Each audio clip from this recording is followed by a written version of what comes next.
Hey everybody, welcome back to the vlog. Thank you so much for joining me for tea time once again. I appreciate each and every one of you coming.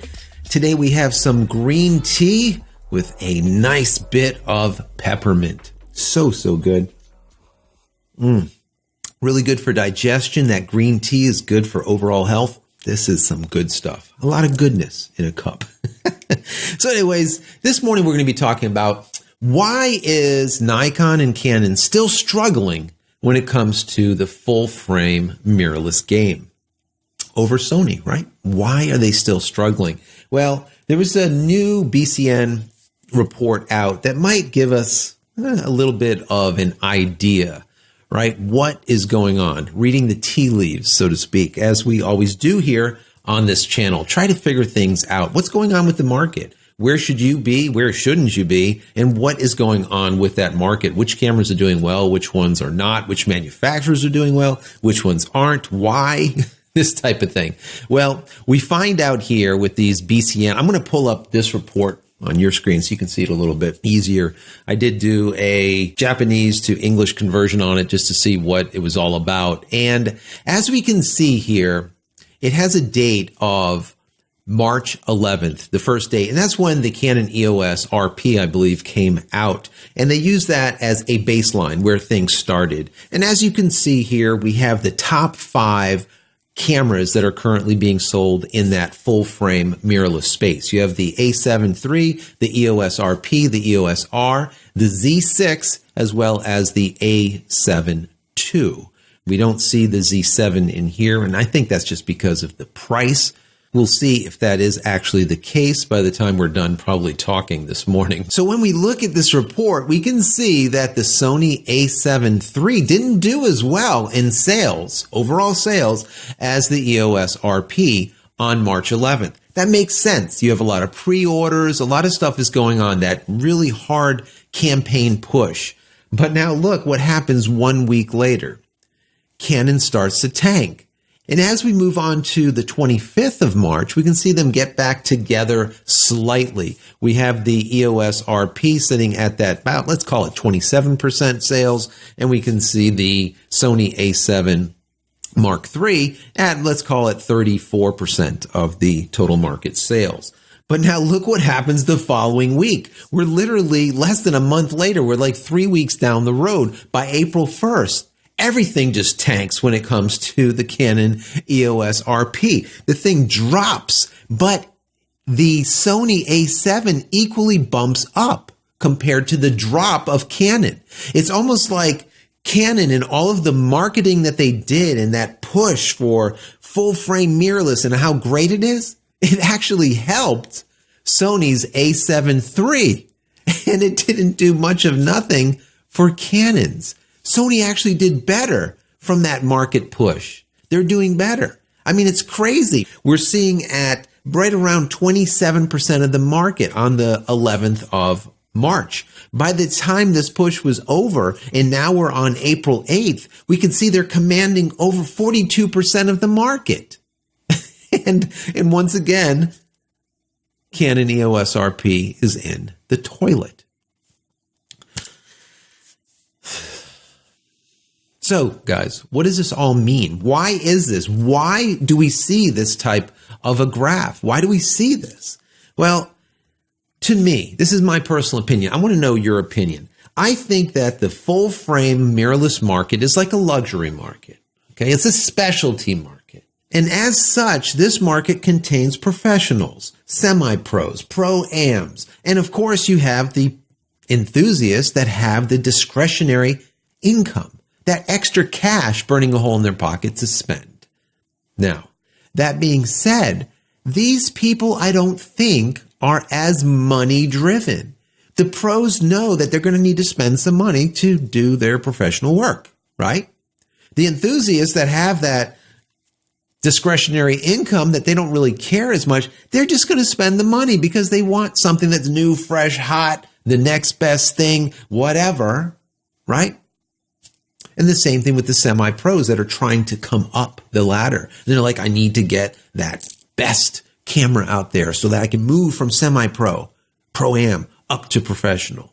Okay. These are the people that are buying these cameras, and they're not, as we can see with these BCN report, they're not as money driven, because we know that the Canon RP is sitting at $1299. The Canon R is at $19.99. You have the Z6 at $17.99 and the Z7 at $27.99. These are high end, right? But even though Canon comes out with the EOS RP that's sitting at $1299, where the A7 III is at $2,000, it's still not selling. It doesn't matter. Money's not pushing this market. That's not what it's all about. So what is it all about, Joe? What is it all about? To me, I think that people that are the semi-pros and professionals and the people that have that discretionary cash, right? I think what they're looking for is a tested system. They're not looking for first gen anything. They don't want to put their money into something that's first gen and then be the beta tester of the manufacturer. I know I can't do that. I'm a professional. I'm a working pro for 20 plus years. I cannot trust a Gen 1 anything to go out and do a good job and just hope that we don't have a problem. Okay, I can't do that. And most of these people cannot either.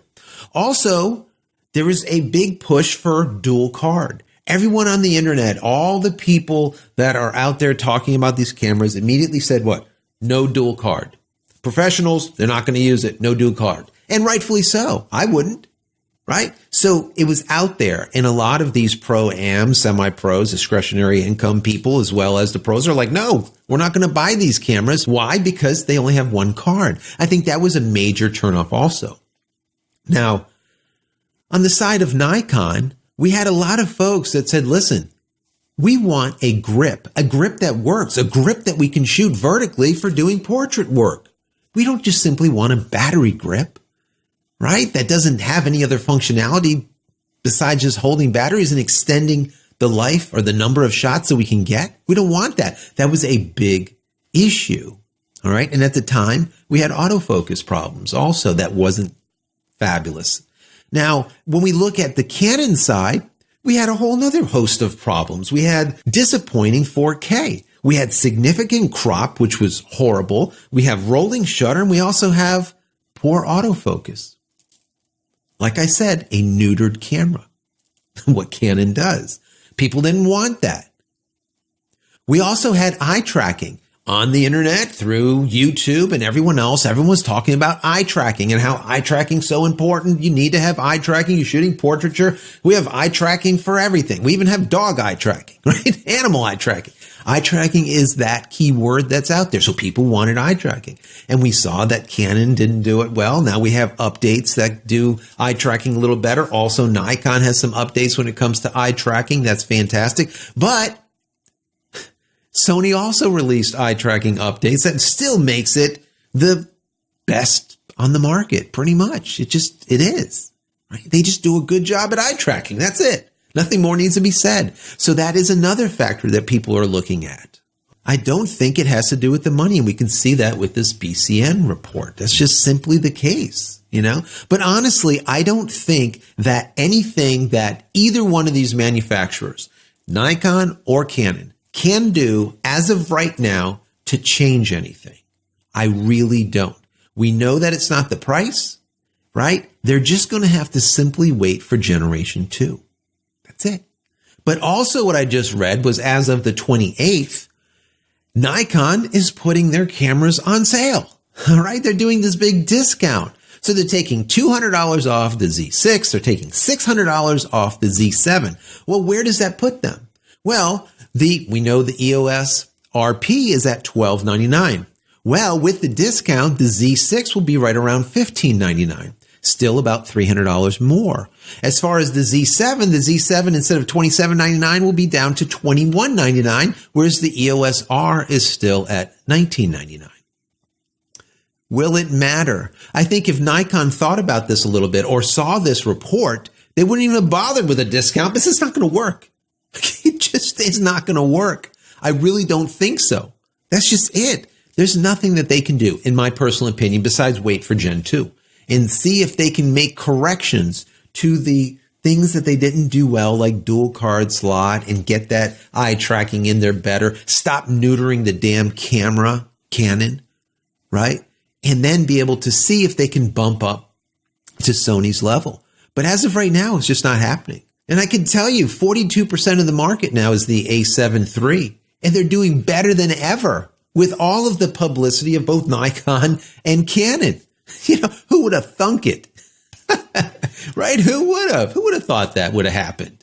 They were doing better. I mean, they started out at the beginning of March at like 27% of the market, and now they're hitting 43% of the market. They just jumped up 20%, even with everything that Nikon and Canon has done. That's all it's done. Is I think it just pushed the market. It's pushed people to look at full frame, and there's just more sales. The problem is, guys, is the sales are going to Sony, right? They're not going to Canon and Nikon, period. We can see it. Look at the chart. They're just simply not. So like I said, I don't think that there's anything that they can do to fix this. They're going to have to wait to Gen 2 because obviously lowering the price is not going to do it for anyone. It's just simply not. So stop lowering the price. There's no reason to do it. I think Nikon should just pull out and not even bother with this $600 and $200 price reduction because it's just not going to help. Maybe it'll help a little bit to getting close to where Canon is selling theirs. And as you can see on the chart, we can see Canon is still coming up as number 2 in sales for full frame mirrorless, which is good for Canon, I suppose, for a Gen 1. But just look at the disparity in the amount of sales.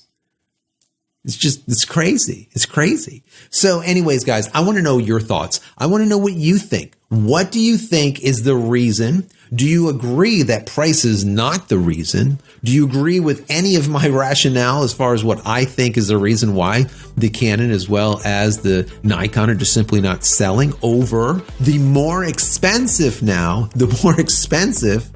A7 III? What do you think the reasoning is? And do you think that Canon or Nikon can do anything about it as of right now? Or do you agree that they have to wait till second gen to be able to really fix things, so to speak? So anyways, guys, that's it for me today. I hope you enjoyed the content. Thank you so much for joining me for tea time. I got to get back to this. It's starting to get cold. So as always, if you enjoy my content, please throw me a big thumbs up. That would be awesome. And don't forget to smash that subscribe button so you get all my content when it becomes available, and click the bell icon so when it is available, you will be notified of it. And finally, head over to my website, JCristina.com, where you can find all the photography tools that I've invented for you and me over the years. And hopefully there's something there that you might like. And if there is, please pick it up and support me and my family. If you don't want to pick it up there, pick it up at B&H or maybe Amazon, wherever. If you're overseas, definitely check out Amazon because you'll be able to get the product in 2 days. And soon, 1 day, I believe. So that's it, guys. I'm out of here. Thank you so much once again for joining me. We'll see you in the next vlog. Happy shooting. Take care.